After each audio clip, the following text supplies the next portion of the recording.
Hey everybody, it's Mike. All right, so I want to talk to you about, I think one of the things that partners of borderlines don't truly understand. And I believe if you can internalize this concept and really understand it, it can give you a lot of freedom. Now, there's a downside to this. The downside is that you will be left looking at yourself. So, before I go any further, I am not a mental health professional of any kind. I am not an expert in borderline personality disorder or mental illness of any kind. I am simply somebody who survived a very toxic relationship with somebody who had very severe borderline personality disorder. The whole purpose of this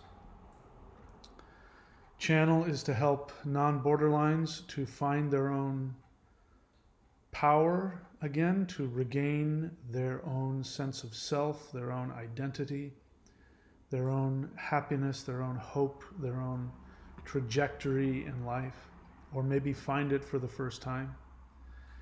And borderlines are welcome to this channel. I see that some are really gaining from it. And it's because borderlines and non-borderlines share the same core issue, just in a different way.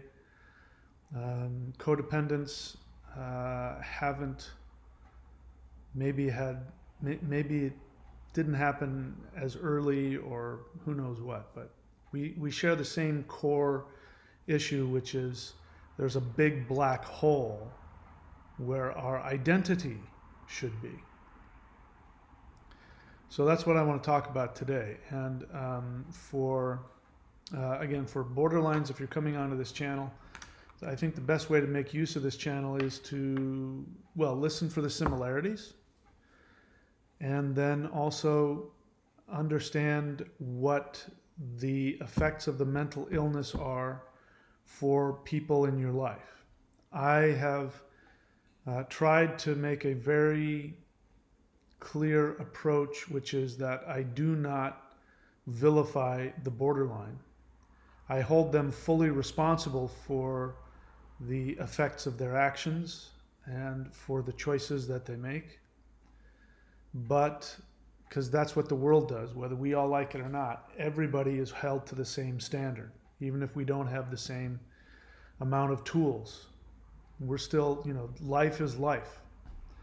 And one of my college teachers used to say, the world is not interested in excuses, only results. And that's the same. So you can tell somebody until you're blue in the face about why you can't give them or be this, or why you are the way you are. Generally speaking, people don't care. They only care how you make them feel. And the illness of borderline personality disorder is incredibly destructive to both the borderline and the people in their lives. So nothing that I say is meant to be a judgment. In fact, I go to task defending borderlines from angry codependents who come on here and want to say that borderlines are evil people. And I come to your guys' defense, not because I'm trying to protect you, but because it doesn't help the codependent to stay there. Because when a codependent is angry and is blaming the borderline, it means, number one, they're not healed. And number two, it means that they are still in denial over not only the disease, the mental illness, I don't know if I'm using the right word here, the mental illness of borderline personality disorder, and they're in denial of their own pain and how much they still want their borderline to love them the way that they think they want. So, the emptiness. I don't know what I'm going to find some clickbaity title for this video, and you will have already seen that because you clicked on it. But I'll decide before I upload the video, obviously. But I want to talk about the emptiness. And as I was saying earlier, partners of borderlines, if you can understand the core emptiness that is borderline personality disorder, then you won't take it personally. There's no need for you to be upset and angry. You can be sad that you didn't get what you want. I mean, you can be whatever you want, don't get me wrong. You can have whatever feeling you want, and you should have whatever feeling comes up. Don't get me wrong. If you want to be freed of it, which I did, and I have achieved a state of recovery in my codependence when it comes to, well, I just had an interesting experience today. I spent some time with somebody and came to the conclusion fairly quickly that this person was, they're not a borderline codependent, but they're codependent, and they're not in awareness of their codependence. And so if I wanted to have any real significant interaction with this person, it would mean taking on the garbage that they're taking on from other people. And I decided I didn't want that. And I went, oh, look at you. In the past, you might have volunteered to go in and pick them up and help them. And I just don't have it in me right now to do that. So if you want to be at a state of healing from your codependence, one of the places you got to start is you got to take a look at your anger and your pain. And if you're blaming the borderline for all of your pain and for all of what they did, you are not out. I don't care if you're out of the relationship. The relationship goes on inside of you. It could be months or years later. You're still in it. If you're still dragging yourself along and limping yourself along and talking about what they did to me and who they are and feeling wounded and still having this, replaying it in your head and missing them and wanting them back or wanting to tell them, get them to understand what they did to you, it means that you're still in it. They're just not in your life. So again, my three-pronged approach is therapy with somebody who is capable of helping you with codependence from cluster B personalities. Number 2, go to 12-step group. Al-Anon or Coda is I think the best. And you can go online and Zoom those meetings right now. Work the 4th step. Forget about the craziness of the people and just work on the steps.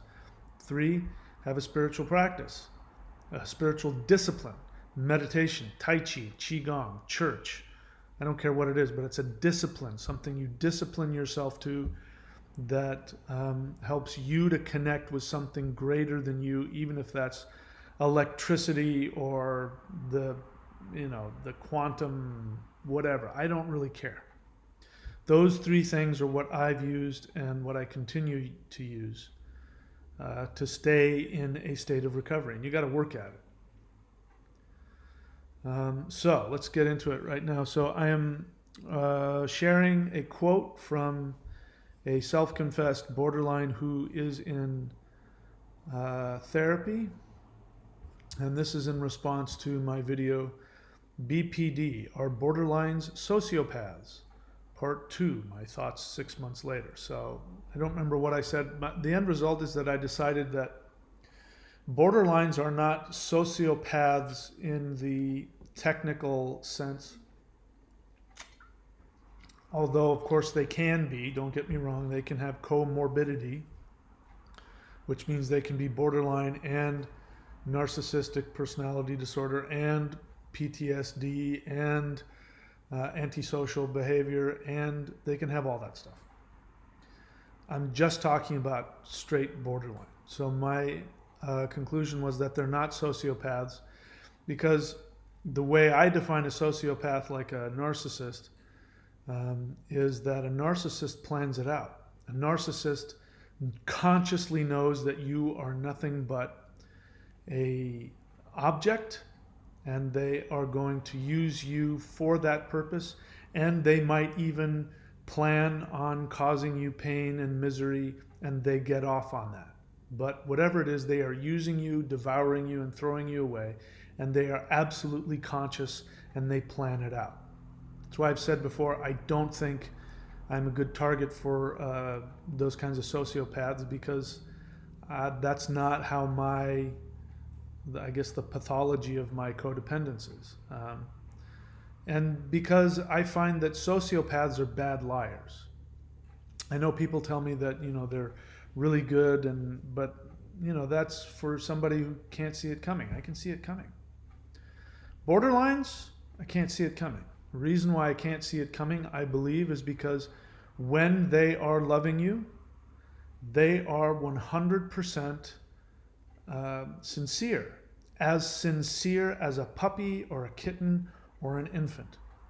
And so there's something about that really gets me going. I'm thinking of somebody, a girl that I met not too long ago, and I found myself really wanting to save her, even though she exhibited some, borderline tendencies. I don't think she's a borderline. Maybe she is, I don't know.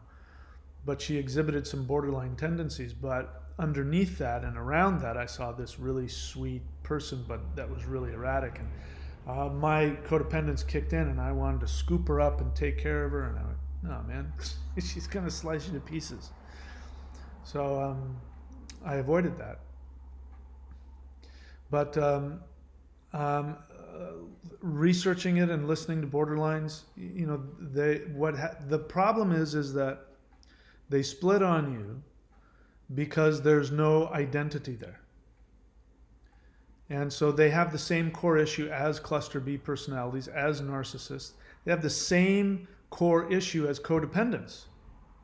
And by the way, sorry if you don't like it, anybody who's in any significant relationship with a borderline, especially if you are in a romantic relationship with a borderline, if it's been more than 48 hours, by definition you are a codependent. People get all bent out of shape. Codependent doesn't mean that you're a weak, stupid idiot. It means that simply by being in a relationship with somebody who has that relationship dysfunction to that degree, you have to compensate, and you have to throw your boundaries aside, and you have to be willing to take some damage and some hits in ways that you wouldn't normally have to with somebody who didn't have, that intense of a relationship dysfunction.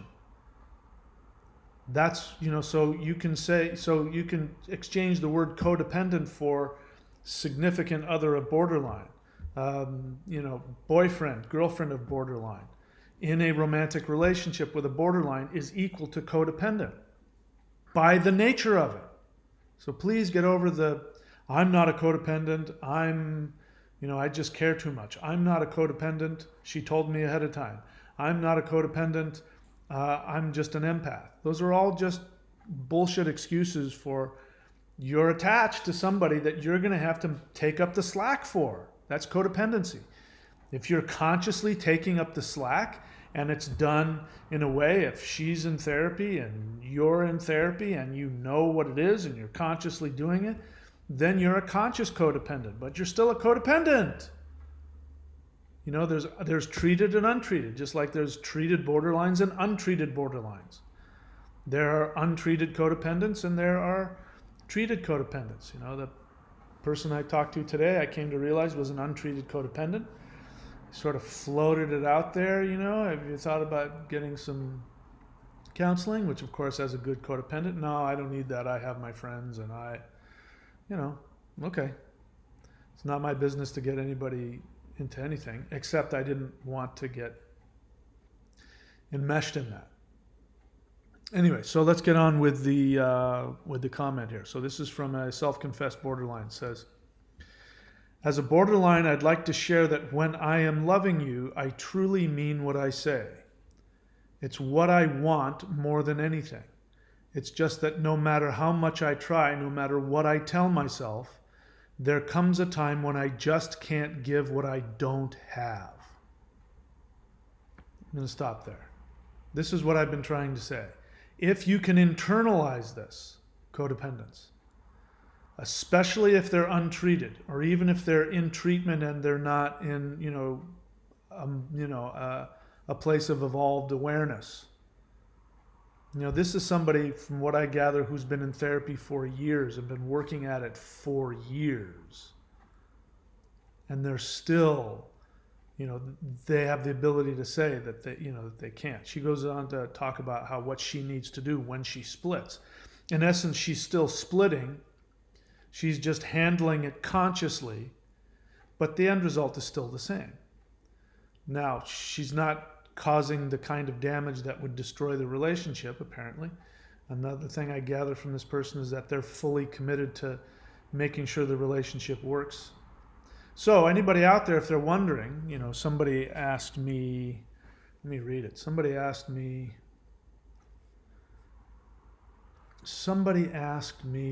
would I be in a relationship knowing what I know about borderlines if they were in therapy? My answer to that now is probably not.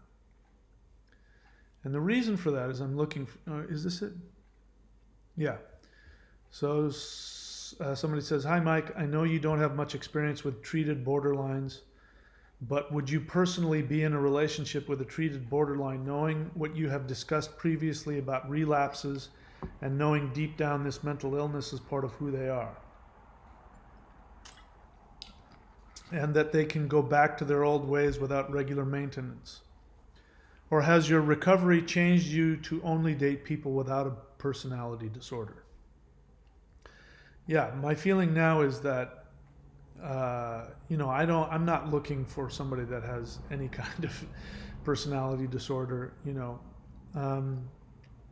My situation is, I was in a 10-year relationship, which was married for almost half of that time, and I was a codependent there, and I ended up, she wasn't like a full-on borderline. She had some borderline tendencies. But basically, I was trying to just throw myself away and fit into somebody else's, I was a round peg trying to fit in their square hole. And I lost, 10 years of my life doing that. In fact, it cost me physically a lot. I gave myself a lot of physical, tendonitis and back pain and back spasms. And that was all because I was unconsciously very uncomfortable and furious with myself for allowing myself to, throw away, my life to fit somebody else. And there was a whole reason why I did that but whatever. And then not too long after that, a couple years later, I met my, who I've shared about, who was my absolute soulmate. If there's anything like a twin flame, she was it.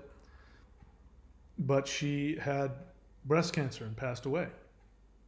And even though I wouldn't trade any of that, absolutely without a doubt, the happiest moments of my life were with her. And if I could snap my fingers and be with her, I would do it. But, the last couple of years of that, I was basically the same thing, giving myself away to somebody who couldn't love me back. And that's not her fault. She was dying of cancer. She couldn't.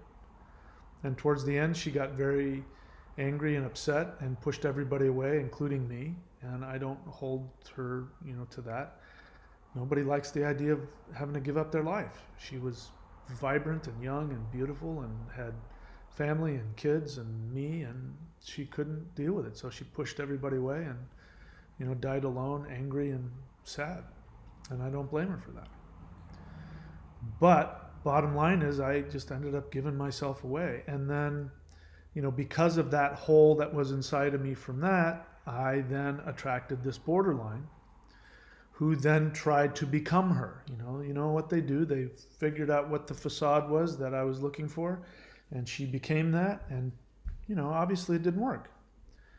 And I gave myself away and a bunch of money. I lost a bunch of money trying to take care of her and trying to fit into her life. And so, that was 6 months ago. So here I am now, no, I wouldn't. That doesn't mean that other people can't. And based on, the person's whose comment I'm going to be reading a little bit later, people can have a functional, happy, healthy relationship as I understand it. I don't have it. And we'll hear what you would have to put up with. It's not the right word. What you would have to deal with in order to be with somebody who had that kind of an issue. I personally am not in the space to do that. But another point in time in my life, I might be that. In fact, it might be, if you can find somebody who knows how to take contrary action and be there, and maybe it could be even really great, really wonderful. I can see that possibility potentially. But me personally, no. At this point, I need to be the one where somebody gives to me, and not in a codependent way. So until I can, find somebody who can do that, or until I get over it and I'm able to give back, I would not choose to do that. But that's the thing. Nobody chooses. That's the nature of codependence. Nobody chooses to walk into something that's going to be unfulfilling. If we do, it's because we have a delusion that it will be fulfilling, and it's not going to be. So, no. The question sort of makes me wonder, is there somebody that you want to be with who's borderline, and can you make it work? And or even if they're, just because somebody's in therapy doesn't mean that they're going to be a good partner. It may take years. I mean, think about it. We're talking about borderline personality disorder. It may take years before that person will be able to tolerate all of the horrific negative feelings that come up every time that they get close. I mean, it takes a lot of skill. I was under the delusion that maybe if she and I went to therapy together in a couple of months, she'd be okay. Looking back on it now, I'm so grateful that she didn't. I hope she's found therapy. But I'm so grateful that she didn't decide to do that, because I'd still be like, walking in mud, trying to put it all together and to save her and be the conscious one, and, getting my ass kicked, and this is the thing, man. Going up against a borderline, trying to help them, trying to fix them, trying to love them is, like trying to go into the ring, if you're untrained, with a fucking master MMA kickboxer, jiu-jitsu master. I mean, they're just gonna eat you for lunch. Their mental illness is absolutely genius. It is the most genius thing I've ever seen. The only thing that comes close would be maybe NPD. But even then, I think NPD's, a quiet borderline will mop the floor with an NPD. They're just, the genius of their mental illness is unsurpassed in my experience. So again, I hope you borderlines aren't taking this personally. It's not a personal attack. I actually feel for you. I swear, now that I've been doing this work with this channel and looking at it, and because I'm not angry anymore, and because I don't want to be with my borderline ex, and I see now all of the things that I thought was a real connection was, let me get my assistant out here, was, this. I mean, now more than ever, I swear to you, if I could snap my fingers and fix her, I would. I feel so badly for what she must live with. But that realization of how horrific her mental illness is also gives me tremendous respect to stay the hell away from that. Because I'm looking at a Bengal tiger, and I'm I'm a juicy, tasty rabbit. My only defense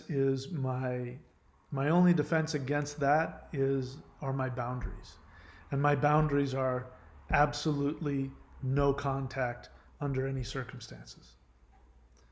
There was somebody in my life again, that I've been running into them. I see them now. I can spot them now that I've seen it. And there was somebody that I was, flirting around with, and it became clear this person was borderline. And one of the reasons was she said that her mom was borderline, and I talked a little bit. And once I saw, and she started splitting on me, we were just friends, I went, yep, no contact, never again, never again. All right, so let's get back to the comment at hand. My apologies for, bouncing around. It's just what I do. So sorry, that's just who I am. All right, so as borderline, I'd like to share that when I am loving you, that I'm reading her comment now, I truly mean what I say. When I am loving you, I truly mean what I say. It's what I want more than anything. It's just that no matter how much I try, no matter what I tell myself, there comes a time when I just can't give what I don't have. And when I split, I say horrible, mean things. Please don't believe these. I am simply like a wild animal trapped in a corner and will say or do the very worst things because those are the things that are hurting me so very deeply. No matter what I say or do in those times, my head knows I don't mean them. I'm not really hating you. I'm hating me. There is a part of me that is aware that I'm out of control. Often, however, I don't even remember what I have said or done in those times that get so bad. It's only days later that bits and pieces come back, but never the full episode.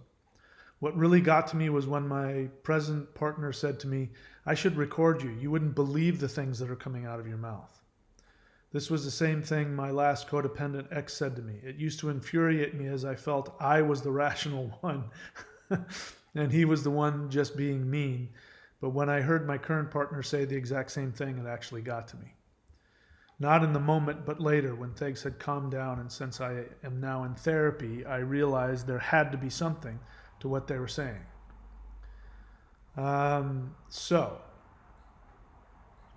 Let's just keep going because this, the flow of thought here is pretty good. Actually, hearing how irrational and completely insane I act is scary and so hard to hear, but if I'm ever going to get better, I must face it. When I do, I realize it's not the grown-up person, it's the person fighting for her perceived life, doing anything just to survive. It's really important. You got to understand that. Again, if I can help you understand that what you think is going to save them, which is also what they think is going to save them, is if you can actually reach them with your love, if you can reach them with your tenderness, if you can reach them with your acceptance. You think if you can just get there and if your love can just penetrate to their core pain, that then they'll go, yes, that was what I've been waiting for this whole time. I love you.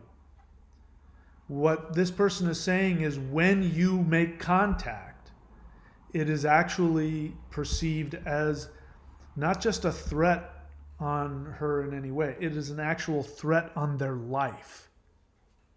Please understand that. We all go through this. Everybody's afraid of intimacy. Everybody in the world, no matter how healthy they are. Because when you experience real intimacy, which is somebody who loves you exactly for who you are, everybody says they want that, but then when they get it, they run away from it, myself included. When somebody really loves you, not out of a codependent way or not out of a needy way, but actually sees you and loves you for who you are, when you experience that, you must die to your experience of yourself. You must die to your identity and then be willing to adopt a new identity, which will be a higher resonance of who you are. Now, in order to die to who you are, there has to be a core self. There has to be a core identity to fall back on, right? Borderlines don't have this. So when you give them your love, which is what they are absolutely asking for you to give, they're begging for it, you absolutely want to give it to them. So you're both in agreement, which is why it's so hurtful and so crazy making, because you finally succeed and give them the love that you want, that they want. Then what ends up happening is that there's a process that happens which is completely out of their control and is completely unconscious. It's at the deepest level of their being because they have been programmed. When they got broken, they were programmed to destroy themselves. They were programmed to hate themselves and want their own death. That's why they're so suicidal, among other reasons. So what you've done is you've actually triggered their suicide. And so they kill the thing that is threatening their life, which is you. That's why they go crazy. They go from loving you to, you're trying to kill me. And if you listen to the things that they say, maybe they actually say those words. Wouldn't surprise me. Mine said she was a quiet borderline, which meant she had some ability to, have some control over what she said and what she did, which makes her even more dangerous, because then you never see it coming. But she literally said that I was insidiously planning to make her crazy and to destroy her self-esteem and to destroy her ability to make money and have a life. The exact opposite is true, but it didn't matter. That was how her brain said, "You're trying to kill me." Okay, so if you can understand that, then you don't have to be wrapped up in chasing after trying to fix them. You can't. You can't. The very thing that they need is what feels like it's killing them. And while even in therapy they can be conscious that that's what goes on, it's such an intense survival mechanism. It's an infantile survival mechanism. It is such an intense infantile survival mechanism. They can't stop it when it happens. And like she says, she knows when she's doing it. She knows she doesn't mean it. She can't stop. And, I'm remembering when my borderline ex went through a 3-week period where she was on medication. And she went crazy. It's like the medication gave her enough insanity she wasn't trying to put the facades on, and she went crazy for 3 weeks. And she was saying to me, "I feel like I'm going insane. It's horrible." She was in just such horrible pain. There was nothing I could do. And I was coming to her and I was bringing her food and I was taking care of her and talking about the relationship and talking with her and being there with her. And she even said, I don't know why I keep changing on you, and I'm not going to break up with you for 3 months. No matter what happens, I'm going to stick with you for 3 months, which of course is absolutely impossible. We were lucky if we went a couple weeks before she split on me. So whatever the medication was doing, it was sort of, putting enough of a monkey wrench into her thing that she had that ability, but it also made her so aware of how much pain she was in. She was totally non-functional. She couldn't get out of bed.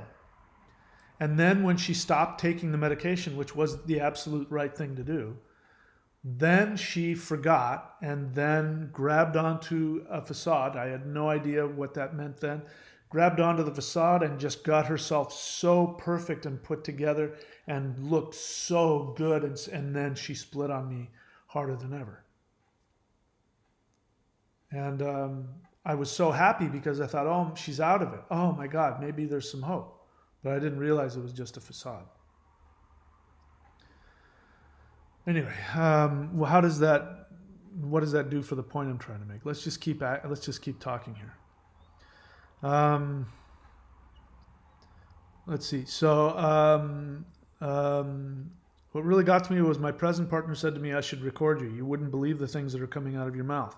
This was the same thing my last codependent ex said to me. It used to infuriate me as I felt I was the rational one and he was just being mean. But when I heard my current partner say the exact same thing, it actually got to me. Not in the moment, but later, when things had calmed down. And since I am now in therapy, I realized there had to be something to what they were saying. Actually, hearing how irrational and completely insane I act is scary and so hard to hear, but if I'm ever going to get better, I must face it. When I do, I realize it's not the grown-up person, but the person fighting for her perceived life, doing anything just to survive. I know that sounds crazy. Guess what it is for a rational adult, but when you have nothing to work with, it feels like you are fighting for your very existence. This person has reached a level of conscious awareness. And this is all we can do. What codependents need to do is get to that same conscious awareness. To have somebody to be that conscious, I can tell by reading it, to get to that level of consciousness, and all that's happened is that she's done enough digging to find out that she's incapable. that she's incapable of bonding, she's incapable of taking love and turning it around and giving it back, that according to her, there's nothing there to work with. What she means is there's no identity there. You have to have an identity. Every single person in the world, when they are in love and somebody loves them for who they truly are, they must die to their old self and adopt a new one. And in order to do that, you must have, she says, you must have something to work with. So the normal person would say, wow, this is so scary, hold me. And yeah, you're so right, and oh, thank you. And well, I don't know, this is too intense for me, I need a break, I need to think about it. The borderline says, get the hell out of my face, you're trying to kill me, and they destroy you. Or they, even worse, go out and sleep with somebody else. Or even worse, go out and do something really harmful or disappear or ghost you. It's incredibly extreme. They are so absolutely deathly afraid because their life is in the balance, in their mind. It's an infant who believes their life is in jeopardy. And if everything I'm saying is making you want to fix them, that is the very thing that is driving them to that. You can't help them. This person understands that there's nothing anybody can do. She'll go on to explain that.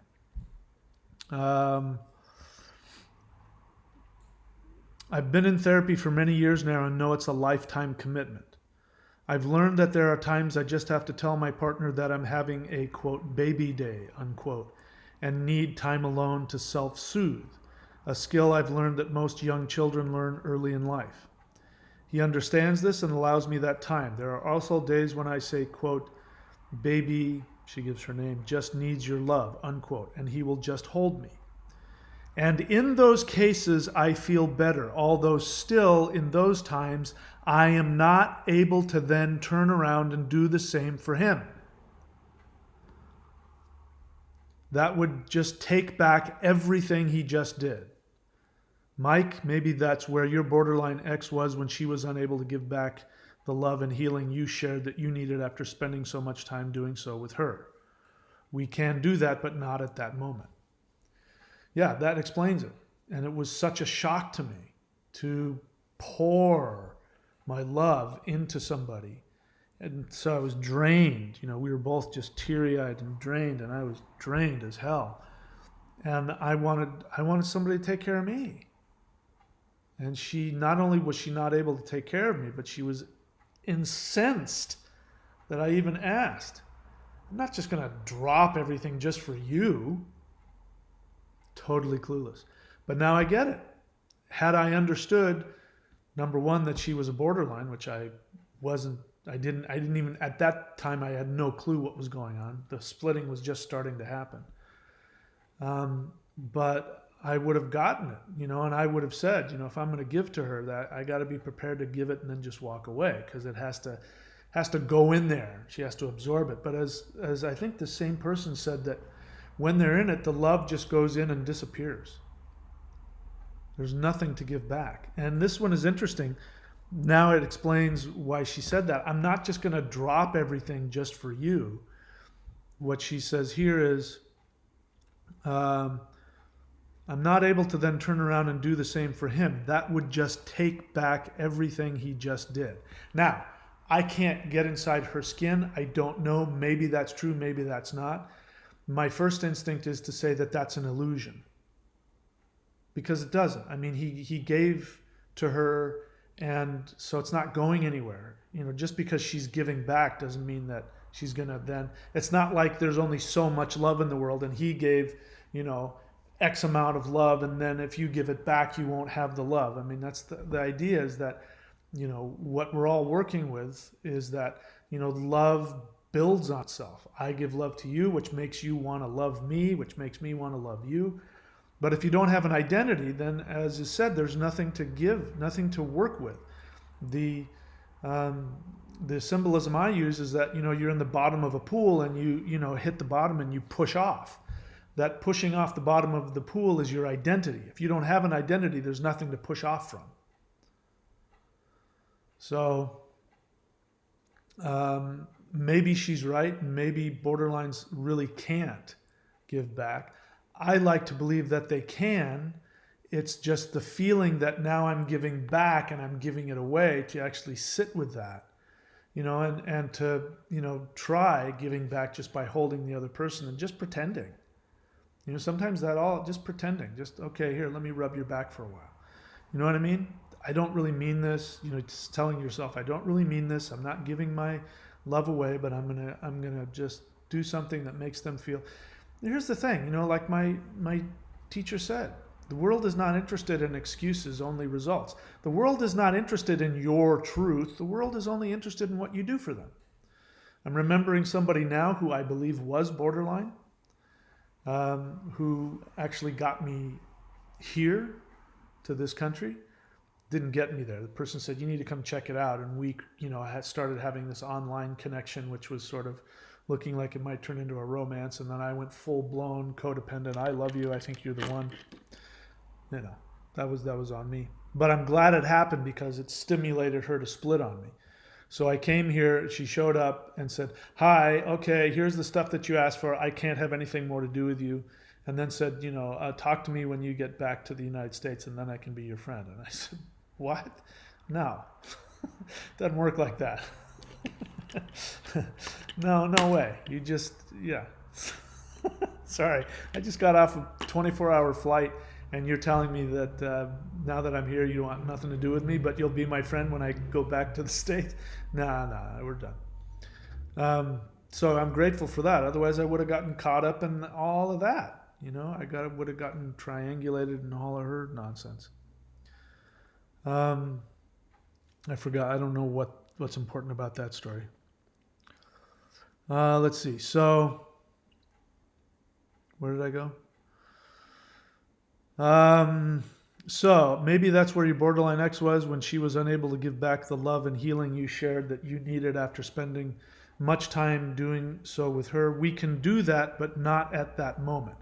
That's what I hear in that is a borderline in therapy who is aware that in the moment they don't feel they have anything to give back. They need some time. Then they'll acknowledge it and come back and give back later. In fact, I remember when I was with my borderline ex, when during that, at the tail end of that 3-week period when she was on medication, on the tail end of that, I had just done all kinds of things for her that day, driving her around, making sure she had her medication and doing that. And she had said to me, hey, why don't you come in and I'll take care of you, you fill in the blanks. And being the stupid idiot that I am, instead of going, take it while it's being offered, I said, no, you rest, we'll get together tonight. Well, by the time tonight came around, she said, I don't feel comfortable giving to you. And she wasn't being mean, she was being honest. She was still, on the medication, which gave her this ability to be honest, which is what this person is saying. And had I known what was going on, I would have known, oh, she just spent all day having somebody give and give and give and give and save her in all kinds of ways. And for her, she has to hold on to that. She can't, if she gives back to me, she's afraid she'll lose it all. And of course, my response was just to be incredibly hurt and to go, oh my God, how incredibly selfish of her. That was the whole point of me giving her space, was to, and now she doesn't feel comfortable giving to me. And she didn't say that like, I don't feel comfortable giving to you. She said it like, honestly, like, the idea of giving to you is uncomfortable for me. It's making me really nervous. It's making me really uncomfortable. So to her credit, now with this person's help, I'm seeing that she was in a conscious state. I was not aware that, even though I knew of borderline personality disorder then, at that second one I'm telling you about, even though I knew that, I didn't understand what it meant. If I did, I would have known that that was actually a place of as honest as an untreated or even a treated borderline can be. And that was actually probably the most loving thing she knew how to say. There was another time where she looked me in the eyes just before she split on me, the worst ever, was when she said, I can't guarantee that I won't change on you again. Maybe I'm not somebody you should be with.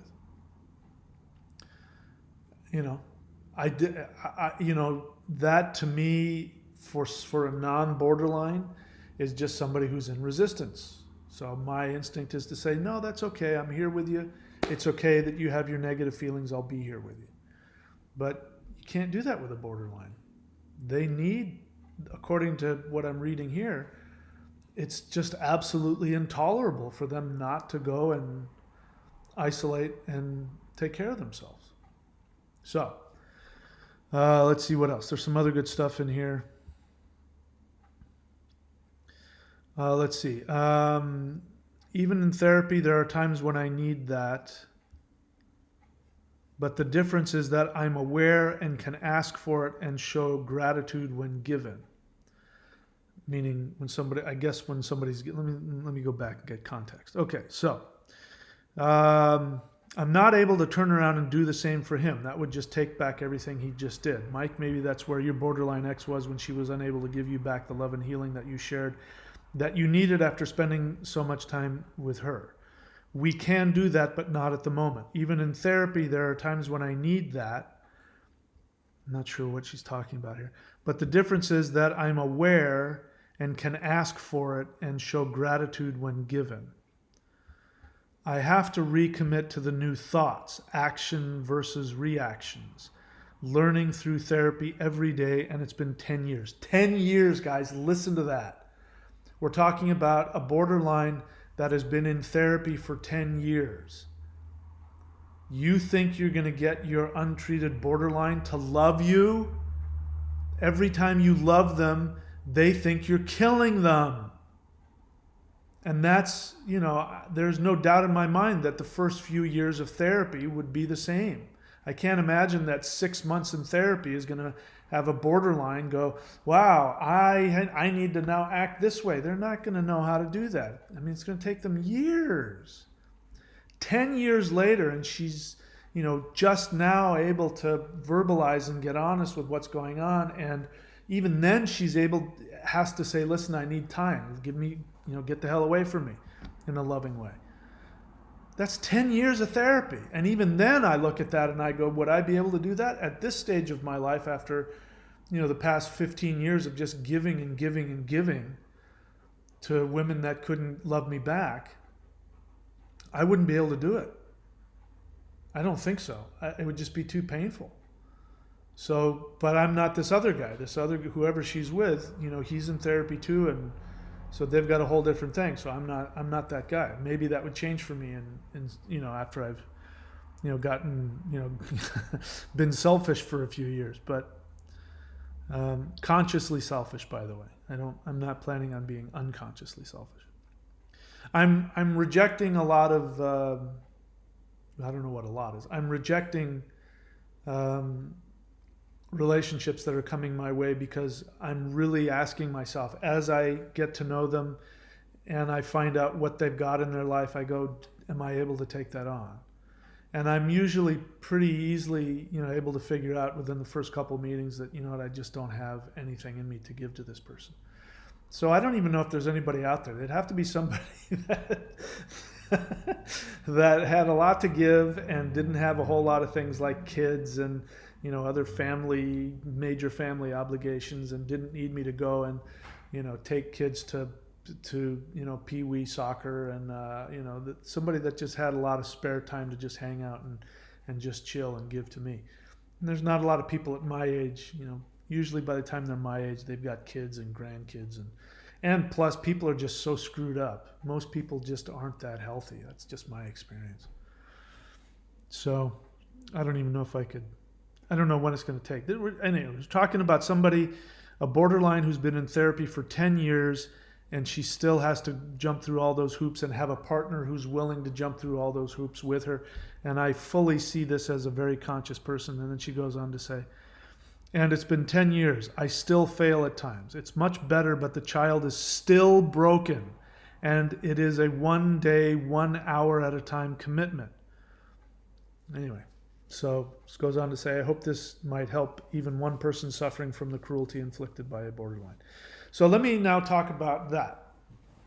I appreciate that from all codependents, let me say thank you for saying that and for taking responsibility. But now let me say this. Codependence, the pain that you are enduring is your own. You have continued to choose to be with somebody that has stated to you over and over and over and over again that they do not and cannot give you what you want. To her credit, my ex looked me in the face and said, I'm not going to drop everything and just for you. You know, and I'm looking back on it, I'm putting a slant on it. I'm making her sound really nasty, but if I really, it was more like, I'm not just going to drop everything just for you. It was just very matter of fact. There wasn't any anger in it. She was just saying. And then I went on and say, yeah, but I need, and she goes, well, you chose to give to me, and that's great that you did, but you know, that's on you. Now, I wouldn't put up with that in a relationship. Let me just be clear. A normal, non-borderline talking like that is unacceptable. I would just say, you know what, we're done. And that was my thought at the moment because I didn't realize that I didn't really realize what borderline was, and I didn't, you know, fully understand the depth of her mental illness. But she was fully being honest and truthful, and there was no malice in anything she said. So the point is that at some point your borderline, either with or without malice, is going to tell you the truth. And it's up to you to decide to stay or go. If you decide to stay, it's on you. And the reason why you keep going back, you have no excuse now. Because now you know, from the words of a borderline, they cannot take your love. They cannot give it back to you. If you keep going after it, thinking you're going to get what you want, and let's stop the bullshit. You can talk about you're a giver and you're there to take care of them, and all of that may be consciously part of your conscious intentions. But it doesn't change the fact that you are there for one reason only, to get them to love you in the way you've never been loved. That is what you're there for. And if you can't get honest with that, nobody's going to be able to help you. That's why I get so many thumbs down on my videos when I start telling codependents that they're the ones, you know, the codependents that ironically and hilariously say, I'm not a codependent. I'm an innocent victim of this narcissistic borderline. And you don't know, they have been doing it to me for years. It's not my fault. They put me in prison. They took all of my money. They cheated on me. They forced me to become a detective and to chase after them and to clone their phone. I mean, I delete, you should see how many comments I delete on this channel of somebody giving out phone numbers of how to clone somebody's phone number, and the borderlines are giving it the thumbs up. Yeah. Oh my God, you guys. Takes one to know one. I've been there, but you are fully responsible for your misery. Now, your pain is real, the torture is real, the damage that has been done, the loss of identity is real. Now you need to stop blaming the borderline. They're broken. They can't help it. They're not evil. They're not planning it out. And even if they are, so what? It still doesn't change the fact that you, like an idiot, are chasing after somebody who says, why do you keep chasing after me? I can't give it back to you. I don't love you the way you love me. I can't ever do it. But yeah, keep coming. If you want to keep doing it, let's keep dancing. Come on. Please help me. Okay? Am I making myself clear? After hearing that, you have no excuse. You've chosen to do it. And the reason why you're choosing to do it is because somebody in your life, your mom or your dad, and or both, did not give you the love that you needed when you were an infant or a toddler or something. And that pain is gnawing at you. And when the borderline love bombs you, as somebody really, this person really puts it in much better words than I can. I'm going to try and quote them. Okay, but as somebody said here, what happens is when they love bomb you, it reopens the wound, and you become aware of what you've never had, the unrealistic amount of perfect, unconditional love that they love bomb you with, right? And they do it honestly. They mean it when they're doing it. And you go, oh my God, that's it. And it just opens up the wound. And then you become addicted to that. And your hunger for that love grows insatiably. And then they cut you off, which then puts you right back where you were when you were 3 or 4, when your mommy didn't love you. And you're right back in. And you stay there on that hamster wheel. You stay at 3 or 4 or whenever you are regressed back to. That's why you want them so much. That's why you can't let them go. It's your pain that got you there. They wouldn't have, I've just now experienced it a couple of times on a really smaller level with a couple of people who've popped up in my life, and I go, like there's somebody right now. That's why I'm looking at my phone. There's somebody trying to love bomb me right now. And I'm like, nope, I've seen that before. I know what that looks like. All right. So I don't know if I made any coherent point, but you are responsible, guys. They can't give it to you, and you're insane if you keep going after it. You're responsible. You are a codependent, whether you like it or not. You need to get help about that original pain, the original damage that was done to you. When you can acknowledge, become conscious of it, you will not be attracted to borderlines. You will see them for what they are. The cotton candy that they throw at you, you'll go, yeah, there's no nutrients there. That's just going to rot my teeth. No, thank you. If you want to be where I'm at, that's what you got to do. Therapy, 12 steps, Codependence Anonymous, go to a Zoom meeting, and spiritual practice. Those 3, work that every single day. This link up here, freedom.spirittower.com, is going to come soon, and I'll tell you some of the things that I do, and I'll try and give you something that I think you can't find somewhere else for those that want it. People have been asking for my help. That's going to be the way that I'm going to do it.